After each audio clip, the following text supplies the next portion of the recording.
আমি গোপাল মণ্ডল। আমি এটাই কথা পুরো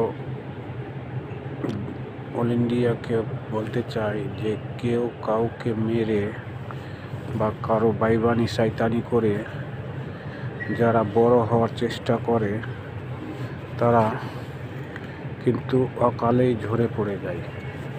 এটাই হচ্ছে দুনিয়ার রীতিনীতি, অকালেই ঝরে যাবে।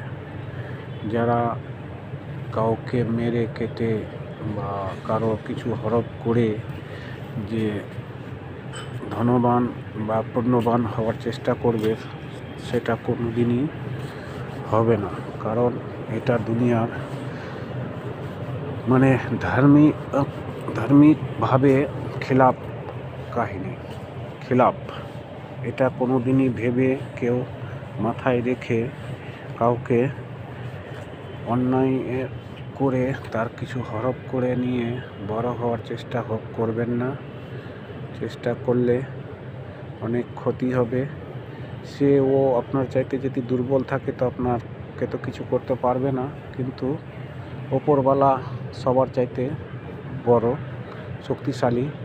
ওনার চোখে ফাঁকি দেওয়া মুশকিল হয়ে যাবে। অতএব আপনারা কেউ দয়া করে অন্যায় পথে চলবেন না, সচ্চা পথে চলুন। দুনিয়াটা টিকে থাকবে, আপনিও টিকে থাকবেন অনেক দিন।